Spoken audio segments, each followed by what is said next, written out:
Somehow, my friends, things got even worse today as Nintendo has issued several new statements, and none of them are good. So we do need to talk about the dire situation that the Switch 2 is in before launch. Good morning, Mario. Good morning, Switch fans. Maybe not the goodest morning for Nintendo. And look, y'all are my friends, and I want to clarify that right off the bat. I want to show you that I'm no shill for Nintendo. I've seen some people insinuating that and straight up just accusing me in the comments down below. I have my own thoughts and opinions, and in no way am I affiliated with Nintendo. In fact, I'm affiliated with you, and that is what caused me to lose any relationship with Nintendo. Check out this email right here. This is back in the Switch OLED era. My desire was to get the OLED early to show you guys the OLED and see if it was worth it and help you decide if you wanted to drop $350 on a new Nintendo Switch. And because of this, my actions violated apparently their code of conduct, which is that you can't get systems early. This notice is to inform you that we will be ending your participation in the Nintendo Creator Program. I've included the language from the code of conduct below. Do not use any pre-launch products. Yeah, we've appreciated working with you over the years. On behalf of Nintendo, thanks for your time.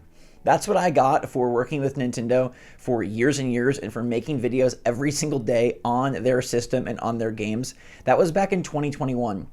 That was November 4th, 2021. It's been 4 years since the last time I talked with Nintendo or worked with Nintendo, and let me tell you, it has sucked. That means no early access, that means no events, that means no going to play the Switch 2, that means no going to play these games, that means falling behind where other people who are still part of the creator program or who still work with Nintendo, or you may say, shill for Nintendo, they still get the perks. I don't. The perk I get is that I'm on your side. And whether you want to believe that or not, whether you think that me talking about that it's actually tariffs really impacting a lot of this pre-order chaos, whether me talking about, I think, Nintendo can have a game that is worth $80 in today's market, given how other games later this year are going to inevitably go up to that price based on the industry conditions and based on the global market. I'm still on your side, and it's cost me. So when the Switch 2 comes out, I will try to give you the best information possible. I'll try to get it early. I'll try to do everything I can to make sure I show you the best possible for you, for us, for Nintendo fans, and not for Nintendo themselves. I'm going to report on Nintendo. I'm going to give you my take on Nintendo, but they don't like me. They straight up don't think that I'm good to work with. So take that as you will, but I hope you'll take that to mean we're on the same team here. And by that, let's talk about Nintendo's pre-order situation, because no matter what anyone thinks about price, the pre-orders are messy and scary and stupid. Pre-orders were supposed to kick off April 9th, that's tomorrow, and they're just not for those in the United States, but oops, now they're not as well for those in Canada. Nintendo has expanded their pre-order delay to include the United States and Canada, unfortunately, and they continue to say that it is because of evaluating the different tariff and market conditions. So that's where I say, yo, this is on the U.S. administration, who clearly are messing around, and we as consumers are going to find out. At this point, I do think Nintendo is heavily considering changing the price of the Switch 2, or at least announcing that the Switch 2 will have a very limited, day one $450 price. For this one specifically, you can't really be mad at Nintendo because they are just responding to tariffs. And I saw more information today that tariffs have continued to go up, that they thought they were going to get these negotiating moments, and they didn't. The tariffs are continuing to be bad news and continuing to increase the price of many goods across many markets, and especially in the electronics genre. Now, I do think it sucks to not know when we're going to pre-order. I was totally planning on pre-ordering tomorrow. I'm looking forward to pre-ordering. I want my pre-order locked in. People in the UK can pre-order. People in the UK have pre-ordered. People in France have pre-ordered. Pre-orders have gone down, and I don't have access to any of that. And that feels weird because they're not even giving us a date. And right now, they're not even giving us a price. I really do think there's a chance the price changes, which is freaking spooky. We've never had a console situation like this where the price is in limbo days before you're supposed to pre-order, and then oops, the pre-order the day before for Canada is removed. That is bad news. That is not fun for us as people that just want to play the darn Switch 2. And I think there's a lot of people out there that just want to play Switch 2, that just want to enjoy Nintendo games, that maybe don't want to have this freaking pitchforks and hellish landscape of the internet. They just want to play Switch 2. I just want to play Switch 2, and I can't even pre-order it. You can't pre-order it. we can't pre-order it, and I definitely don't recommend trying to pre-order from a different region. I think A, you're going to get that way late, and B, that could be subject to different import fees and tariffs as well, and I think it's just a messy scenario. So right now, people are able to pre-order on Amazon UK. They're restocking, they're doing a good job, and we have no access to pre-order. And so that, to me, sucks. When do I think we're going to be able to pre-order? I think it's got to be next week. I mean, I think Nintendo is running up against a very thin line here because this console is out in less than 2 months. This console is out in 7 weeks. They want people to pre-order ahead of time. They want people to have the time to pre-order, to figure out where they're going to pre-order how they want to do it, to save the money, to pick the bundle, to not pick the bundle. They got to get this going. I think it has to be like 100% within the next 2 weeks and probably like 90% within the next week.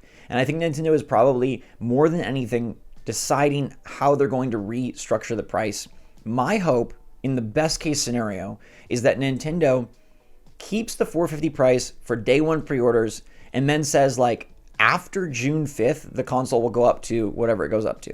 I think the worst case scenario is that they say, sorry, $450 has been completely scrapped thanks to the US tariffs. We now are charging $600 for the console. From what I've heard, if this is going to go up in price, it's not going to go up $10. If this is going to go up in price, it's going to go up significantly. And I'll post this here from Daniel Ahmad. I really like reading Daniel Ahmad's tweets. ZX Huge. I think he has a kind of funny, but also very intelligent and very accurate response to these sort of things.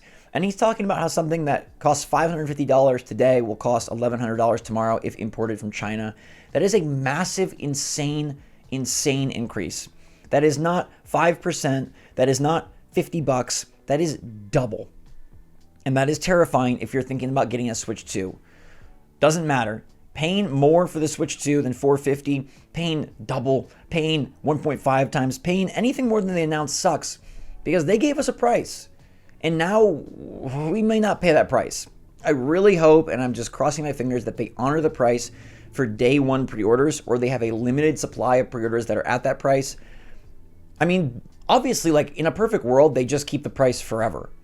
But it seems like more and more sources are saying like that's not happening. And Nintendo isn't delaying pre-orders because they need to pick a different pre-order day. Like they've got their stock ready to go. They're producing this thing. They've already produced this thing. That's not the issue. The only thing that's delaying these pre-orders is are they going to raise the price and by how much? And that's freaking scary. I'll keep you posted as soon as I hear more. I do hope that they do not raise prices. And if they do, that they honor the $450, even if they have to eat a big chunk. It's going to suck for them. They can make it back up on games, but eat the chunk for the day one buyers that watched your Switch Direct, or at least like the My Nintendo customers that have like that 12-month Switch thing. Like, find us a way that we can get this for $450, and then hope that eventually, I just don't see how it doesn't go up. I don't see how all the consoles don't go up. I don't see how games in general just go up and up. I got a freaking email from the place where I buy my board games that they're going to have to start increasing the price of their board games because they've already been told by suppliers that board games that are shipping to them are going to cost them as a store more. And they're like, dude, we're not passing along any of the cost to you. We're just going to increase the price based on what we have to pay the suppliers. But that's going to be the way it is for so many industries. And games will not be subject to that. The good news is, I guess you don't need a Switch 2 for Hollow Knight Silksong because Team Cherry has confirmed today that it is out on Switch 1 as well. You may have thought or may have missed that Hollow Knight Silksong was even a part of the Switch 2 presentation because it's been overshadowed by other games and, of course, other topics. But Hollow Knight Silksong is coming out this year on Switch 2 and on Switch 1, which is really great. It'll be accessible to both families of consoles. So if you already have a Switch, you're getting a Switch 2, you can play either way, and that's really good. No release date yet. I'm not sure why we don't have a release date. Maybe they just want the console to get out there. I don't think this is a stealth drop. Maybe they're also trying to set the price themselves. Who the heck knows?